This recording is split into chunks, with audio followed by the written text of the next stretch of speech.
சிம்பிளாக பேச்சுலர்ஸ் ரசம் எப்படி வைக்கலான்றத பார்க்கலாம். ஃபஸ்ட்டு ஒரு மிக்ஸி ஜார் எடுத்துக்கோங்க. அதில் தக்காளி, கொத்தமல்லி, மிளகு, சீரகம் எல்லாத்தையும் வெள்ளைப்பூடு போட்டு மிக்சியில் போட்டுக்கோங்க. மிக்சியில் போட்டு நல்லா கொரகொரப்பாக அரைச்சி எடுத்துக்கோங்க. இந்த ரசம் வைக்கிறது ரொம்பவே ஈஸி. சிம்பிளாக 3 மினிட்ஸ்லேருந்து 5 மினிட்ஸ்க்குள்ளேயே வச்சிடலாம். பேச்சுலர்ஸ்க்கெல்லாம் ஈஸியாக இருக்கும். 5 நிமிஷம் தான் ஆகும். பாருங்கள், இந்த மாதிரி நல்லா கொரகொரப்பாக அரைச்சி எடுத்துக்கோங்க.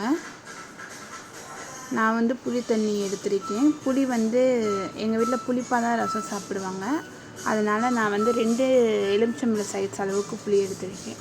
உங்கள் வீட்டில் உங்கள் புளியை பொறுத்து நீங்கள் புளியோட அளவை கூட குறைச்சிக்கலாம் ஃப்ரெண்ட்ஸ். கூட்டி குறைச்சிக்கலாம். நல்லா புளிஞ்சு எடுத்துக்கோங்க. சக்கையெல்லாம் ஒரு சில பேர் சக்கையை போடுவாங்க. நான் குழந்தைக்கு விட்டுறதுனால சக்கையை எடுத்துட்டேன். நீங்கள் வேணால் வச்சுக்கலாம்.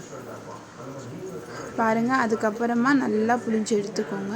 இப்போ நம்ம அரைச்சி வச்சுருக்கோம் பார்த்தியா, அந்த விழுதை சேர்த்துக்கோங்க ஃப்ரெண்ட்ஸ். விழுதை சேர்த்து நல்லா மிக்ஸ் பண்ணிக்கோங்க. நான் ஒரு கையில் ஃபோன் வச்சுருக்கனால என்னால் இது பண்ணி கரெக்டாக எடுக்க முடியலை. ஒரு கையில் ஃபோனும் இன்னொரு கையில் ஒர்க் பார்க்குறதுனால கொஞ்சம் டிஃபிகல்ட்டாக இருக்குது. பாருங்கள், மஞ்சப்பொடி அதிலேயே போட்டு அரைச்சிக்கோங்க. தேவையான அளவுக்கு உப்பு கம்மியாக போட்டுக்கோங்க. வேணால் ரசத்தை இறக்குனதுக்கப்புறம் வேணால் உப்பு போட்டுக்கலாம். ஒன்றுமே இல்லை ஃப்ரெண்ட்ஸ், நம்ம சிம்பிளாக எல்லாத்தையும் அரைச்சி உப்பு எல்லாத்தையும் சேர்த்து இது பண்ணிக்கிறோம். அதுக்கப்புறமா ஸ்டவ்வில் ஒரு பேன் வச்சுட்டு சட்டி பேன் காஞ்ச உடனே கடுகு போட்டு, கடுகு, பட்டை வத்தல், கருவேப்பிலை, கடுகு நல்லா பொரிஞ்சதுக்கப்புறம் போட்டு உடனே அந்த ரசத்தை அதில் ஊற்றிடுங்க. அவ்வளோதான் ஃப்ரெண்ட்ஸ், சிம்பிள் ரெசிபி.